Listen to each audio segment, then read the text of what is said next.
제가 오늘 말씀 위해서 기도하겠습니다. 하나님 아버지, 우리가 기록된 하나님 말씀을 눈으로 보며 입으로 고백하며 또 우리의 공동체가 선포하는 하나님 말씀을 우리의 귀로 들었습니다. 하나님의 생명의 말씀으로 믿고 받을 때에 우리 안에 살아계신 성령 하나님께서 그 말씀의 의미를 또 하나님의 은혜의 공급을 우리에게 주실 줄을 믿습니다. 깨달을 뿐만 아니라 순종하는 우리가 되게 하여 주옵소서. 예수 그리스도의 이름으로 기도하옵나이다. 아멘. 우리가 예수님께서 모여든 무리들에게, 제자들에게 선포하신 복에 대하여서 계속해서 그 의미를 살펴가고 있습니다. 오늘날 우리에게 이것이 어떤 의미일까를 계속해서 묵상하고 또 우리의 삶에서 이 복을 누리기를 소원하고 있습니다. 8가지의 팔복, 정말 짧고 굵은 예수님의 이 선언들은 우리로 하여금 많은 것을 생각하게 합니다. 또 예수님의 선언이 당대에 그 사람들에게만 해당되는 이야기가 아니라 하나님의 자녀된 우리 모두에게 주시는 하나님 아버지의 말씀이라는 사실을 우리가 깨닫게 됩니다. 제가 팔복을 설명하면서 시작하며 말씀드리기를, 마태는 성령의 감동하심으로 지금 예수님께서 선언하신 이 장면을 그 예전 하나님께 율법을 받고 십계명을 받고 이스라엘 민족에게 그 말씀을 선포했던 그 모세와 굉장히 연결시켜 가면서 묘사하고 있다는 사실을 우리가 보게 되었습니다. 그렇다고 한다면 이 팔복도 어찌 보면 십계명과 의미나 구조적으로 유사점들이 있겠구나라고 하는 것을 우리가 생각해 볼 수 있겠죠. 맞습니다. 이 팔복이 앞에 4개의 복과 뒤에 4개의 복이 분명히 바라보는 시점과 또 그 의미에 있어서 구분이 되어지고 있습니다. 십계명의 전반부가 하나님을 향한 우리에게 주시는 그러한 하나님의 법이라고 한다면, 또 후반부는 우리들 사이에서의 하나님 주시는 법이죠. 마찬가지로 팔복에서도 앞에 4개와 뒤에 4개의 그 주된 의미와 바라보는 시선이 하나님과 우리의 관계인 것과 또 우리들 사이에서의 관계라는 사실들을 우리가 발견할 수가 있습니다. 그래서 처음 4개, 하나님 앞에서 심령이 가난한 자를 향하여서, 하나님 앞에서 그 마음이 애통해 하는 자를 향하여서, 하나님 앞에서 그 마음이 온유한 자를 향하여, 그리고 하나님 앞에서 의에 줄이고 목마른 자를 향하여 하나님이 선언하시는 복에 대한 그런 말씀임을 우리가 알 수 있겠고요. 우리가 계속해서 보겠습니다만 그 다음에 이어지는 4개의 복도 다른 사람을 긍휼히 여긴다던가, 사람들 사이의 관계에서 마음이 청결하다던가, 사람과 사람의 관계를 화평케 한다던가, 그리고 의를 위하여 핍박을 받는다라는 것은 우리가 이 세상을 살면서 수평적인 관계에서 하나님께 주시는 복이라는 사실을 우리가 계속해서 발견해 가게 될 것입니다. 오늘은 그 3번째 복, 주님께서 말씀하시는 행복하도다, 복되도다, 온유한 자여, 너희가 땅을 기업으로 받을 것이로다. 이 의미를 여러분들과 또 함께 살펴보기 원합니다. 온유라고 하는 의미, 예수님 당시에 이 온유라고 하는 의미가 무엇이었을 것인가? 예수님 당시는 여러분도 익히 아시다시피 나라를 잃고 주권을 잃고 땅을 잃고 근 400년 동안 다른 민족에 의해서 통치받던 그런 시대였습니다. 사람들의 마음이 지칠 대로 지쳐 있었던 때였습니다. 툭 건드리기만 해도 분노를 발하고 억울해하고, 이 모든 세상 살이에 대하여서 고통스러워하던 때가 바로 그때였습니다. 참 감정의 기복도 그래서 심했을 것 같아요. 그래서 예수님께서 뭔가 기적을 일으키실 때는 그렇게 환호하다가 예수님께서 자신들이 원하는 그 메시아가 아니라는 사실을 깨달았을 때에는 그렇게 또 폭도로 변하지 않았었을까? 그게 오늘날 우리의 모습과도 많이 흡사해 보입니다. 한때 한국에서 묻지마 폭행, 묻지마 살인 사건, 혹은 차를 타고 가다가 경적을 울렸다는 이유만으로 차에서 내려서 쇠파이프로, 야구 방망이로 상대방을 가격하는 모습들, 그 얼굴 표정을 보면 사람처럼 보입니까? 분노에 가득 찬 그런 표정들 보면 섬뜩하고 소름 끼치지 않습니까? 한국만이 아니라 미국에서도, 우리가 살고 있는 이 땅에서도 분노를 조절하지 못해서 불특정 다수를 향하여서, 평소 자신이 사랑했던 가족들을 향하여서 폭력적인 모습을 보이는 그런 사건들을 우리 자주 보지 않습니까? 근데 그건 또 우리들의 이야기이기도 해요. 우리가 삶에 지치고 괴롭고 절망 가운데 있을 때 누가 옆에서 견들기만 해도 독한 소리가 나가고 극단적인 이야기를 하고 모든 관계를 쉽게 망가뜨려 버리는 그런 모습들이 또한 우리에게 있기도 합니다. 예수님께서 온유를 선언하셨는데, 예수님 당시나 오늘 우리가 살고 있는 이 시대나 온유함을 찾기가 힘든 세상입니다. 그래서 또 하나님께서는 주님의 입술을 통하여서 온유한 자에 대하여서 말씀하고 계시는 것 같습니다. 그럼 주님께서 말씀하신 온유가 어떤 의미일까? 우리 한국의 언어 가운데 이게 익숙하지 않은 단어예요. 온유. 교회에서나 사용하지, 세상에서는 잘 사용하지 않는 단어이죠. 우리는 이런 단어들을 만날 때에 성경 안에서 그 의미를 발견하는 것이 이 성경의 저자 되신 하나님의 뜻을 조금 더 가까이 가서 깨닫는 그런 방법이 되겠습니다. 구약 가운데서 온유한 자를 꼽자면 먼저는 아브라함이 떠오릅니다. 그 조카 롯과 결별할 때에 네가 먼저 땅을 정하라, 나는 반대로 가겠다. 롯이 그 당시에 비옥하고 경제적으로 풍요로운 땅을 선택할 때에 아무 말하지 않고 반대의 땅을 향하여 나아가는 그 모습, 그런 아브라함에게 하나님은 천사를 보내셔서 땅에 대한, 지경에 대한 축복을 약속하시지요. 하나님께서 주신 그 아들을 바치라 명하셨을 때 묵묵히 그 아들 데리고 모리아 산을 올라가는 그 아브라함의 모습, 그게 성경이 묘사하는 온유의 모습이겠죠. 모세를 한번 생각해 볼까요? 그가 어떤 일을 했습니까? 광야에 살다가 하나님의 명령 받고 정말 적진 한가운데로 자신이 암살당할 것이 너무나도 자연스러워 보이는 그 상황 가운데로 들어가서 바로 앞에 서서 하나님의 명이다, 내 백성을 내어보내라 명하고 그 사람들 데리고 나왔습니다. 물을 건넜고 또 하나님께 기도함으로 반석에서 물이 나오게 하였고 그들을 먹이고 공급하고 인도하였습니다. 그런 모세를 향하여서 조금만 힘들어지면 돌을 들어 치려 하는 이스라엘 민족들, 그래서 오히려 하나님께서 내가 그들을 모두 멸하고 너 한 사람으로 다시 시작하겠다 말씀하실 때 자신의 생명을 걸고 하나님께 용서를 구하는 이스라엘 민족을 위하여서 기도하는 그 모습, 그 모습이 온유의 모습이겠죠. 하나님 앞에서 순종함으로 자신의 죄를 고백하는 다윗의 모습이나 눈물로 하나님의 메시지를 전하는 선지자 예레미야의 모습이나, 우리는 성경 가운데서 하나님께서 원하시는 온유한 자의 모습들을 발견할 수 있습니다. 그리고 그 온유의 가장 대표적인 분이 예수님이시죠. 마태복음 11장 28절 29절에서도 예수님이 본인이 소개를 하실 때에도 나는 온유하고 겸손하니 나를 본받으라, 주님이 본인의 모습을 온유라고 표현하셨습니다.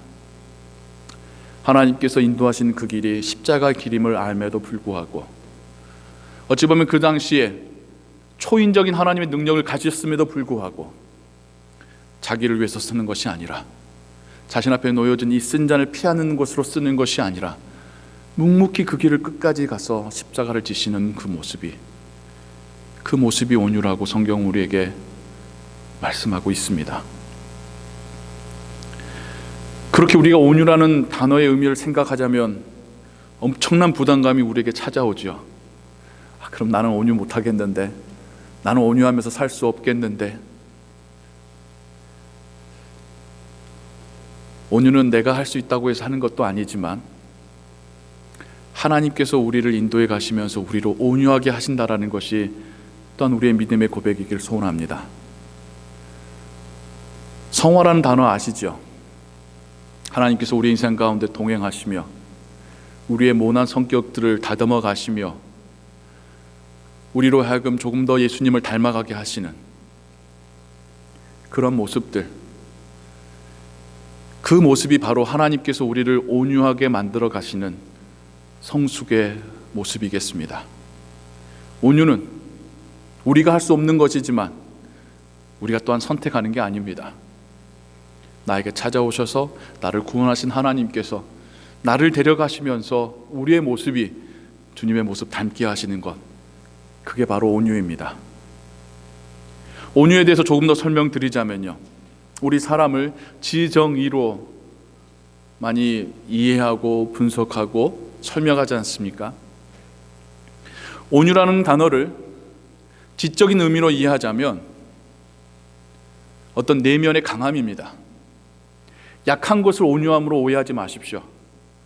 어떻게 할 수 없는 힘이 없고 어떤 지식이 없어서 어떨 줄 몰라 하는 것이 온유가 아니라, 오히려 알고 있음에도 불구하고 오히려 더 넓게 더 멀리 보고 있기 때문에 할 수 있는 것이 온유입니다. 주님이 십자가만 본 게 아니라 십자가 뒤에 있는 하나님의 영광과 하나님의 나라를 보셨기에 마지막까지 온유하실 수 있었듯이, 성령께서 우리의 삶을 인도해 가실 때에 우리가 지금 당장 나의 삶만 바라본다면, 지금 나에게 일어난 이 트러블만 생각한다면 온유할 수 없겠지만, 그 뒤에 살아계신 하나님을, 우리에게 약속된 하나님의 나라를 볼 때에 우리가 성령의 도움으로 조금씩 더 온유해져 갈 것입니다. 감정적으로도 두려워해서 어떨 줄 몰라 하는 것이 온유가 아닙니다. 오히려 온유하려면 그 마음이 담대해야 합니다. 온유는 어떤 의미에서 순종이거든요. 하나님께서 지시하신 그곳으로 가기 위해서는 두려워 덜덜 떨면서는 그 길을 갈 수 없죠. 하나님께 주신 용기를 가지고 담대함 가지고 그 길을 걸어갈 때에 그 모습이 하나님께 온유함으로 보이는 것이죠. 적진 한가운데서 장수를 등에 실은 말이 장수의 신호에 맞추어서 앞으로 전진할 수 있는 것, 그게 바로 온유입니다. 그게 바로 순종입니다.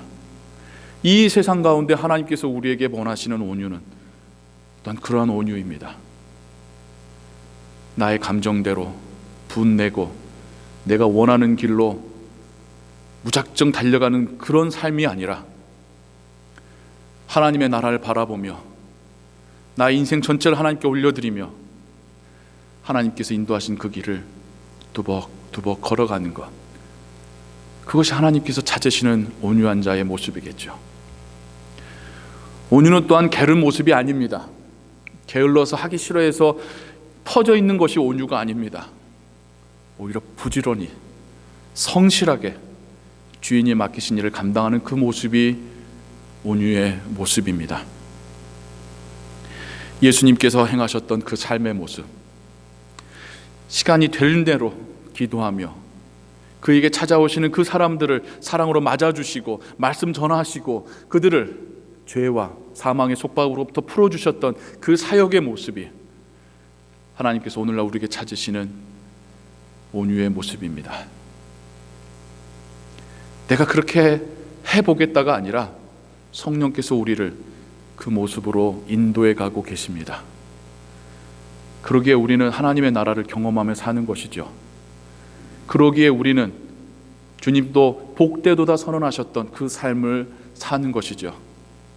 어떻게 해도 할 수 없는 절망의 삶이 아니라 정말 성숙된 모습으로 주님이 나를 인도해 가시는, 성령이 나를 변화시켜 가시는 삶이기에 우리의 삶이 복되도다 주님이 선언하신 거겠죠.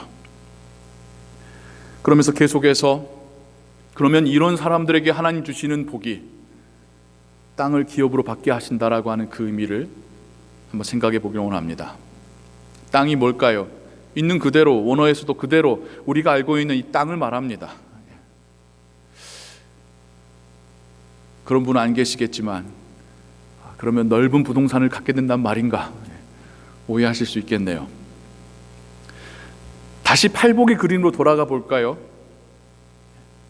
팔복은 각각의 의미가 다르지만 전체가 하나를 서로 동일하게 연결되어 있는 그런 하나님의 선언입니다.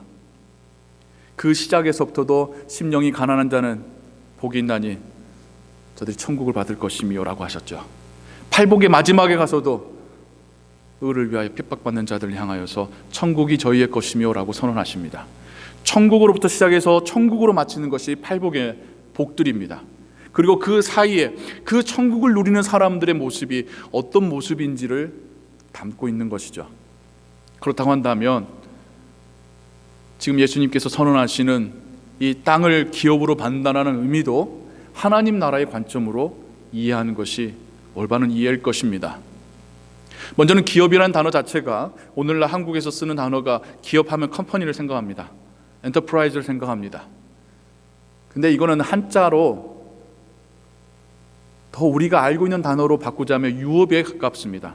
inheritance, 나의 조상으로부터 꼭 그에게 주신 하나님의 그 은혜가 나의 조상으로부터 나에게부터 나의 자녀에게 계속 연결되어가는 신앙의 유산을 의미하는 것이 이 기업이라는 단어입니다. 구약적인 상황에서 조금 더 설명드리자면요, 이스라엘 민족이 얼마나 땅에 한 맺힌 사람들이었습니까? 그의 조상 아브라함 때부터도 떠도는 유목민이었고 300~400년이 지나서 정말 땅 없는 소름 살다가 하나님께서 약속하신 그 땅에 들어가서야 비로소 내 땅을 가지게 되었죠. 예수님 시대에는 다시 그 땅마저도 빼앗기는 상황에 놓여 있었습니다. 이스라엘 사람들에게는 이 땅이라고 하는 것이 정말 가슴에 맺힌 한 같은 그런 거였을 것 같아요. 그런데 하나님께서요, 신명기 28장에 특별히 이 땅의 의미를 설명해 주실 때에 내가 너희들에게 약속을 준 이 땅을 너희들이 잘 경작하고 너희들의 자손에게 대대로 물려줄 터인데 신앙생활 잘하면 그 땅을 통해서 내가 너희들에게 주는 풍성한 소출을 또 다른 나라에게 뺏기지 않는 그 보호를 받을 것이지만 너희들이 탐욕을 부리고 우상을 섬기고 나에게서 멀어져 간다면 땅이 소출을 내지 않을 뿐만 아니라 그 땅을 내가 너희들에게 뺏어서 다른 민족에게 주리라 말씀하셨어요. 당시 이스라엘 사람들이 굉장히 일차원적이었다는 것을 생각을 하셔야 됩니다. 정말 유치원 수준의 사람들에게 하나님께서 신앙에 대하여, 신앙의 유산에 대하여, 하나님과의 관계에 대하여 설명하실 때에 이 땅이라는 매개체를 가지고 설명해 주고 계시는 것이죠. 땅 자체가 중요한 것이 아니라 그 땅은 하나님과 이스라엘 사람들의 관계를 보여주는 지표였다는 것입니다. 신앙의 건강 지표가 이 땅을 통하여서 그들이 볼 수 있었다는 것이죠.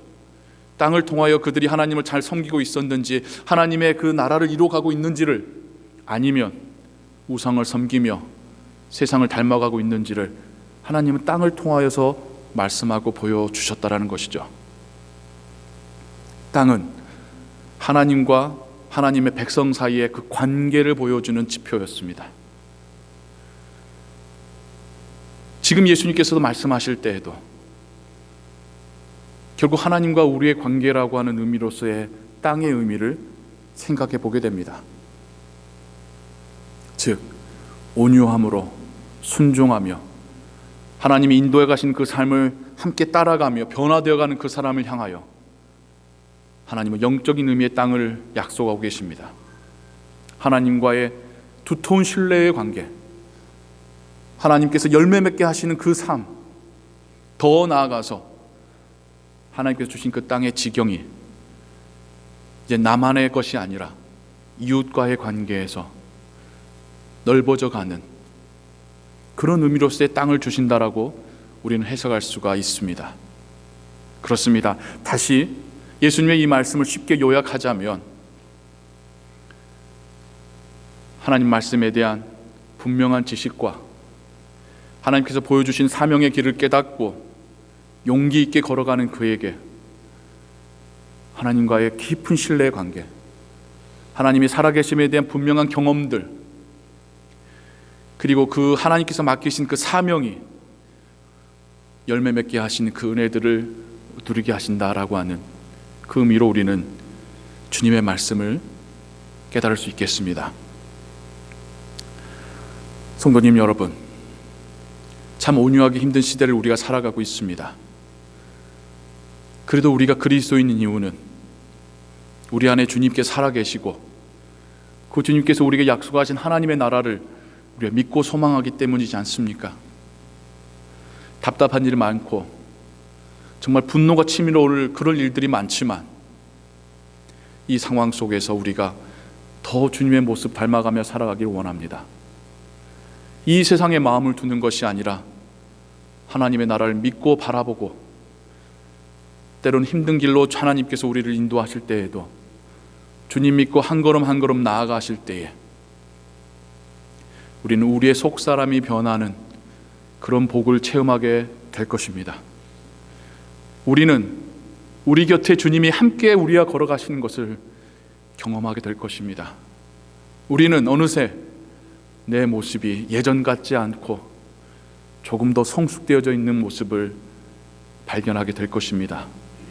나만 변하는 것이 아니라 나에게 맡기신 하나님의 그 사명이 열매 맺는 걸 보게 될 것입니다.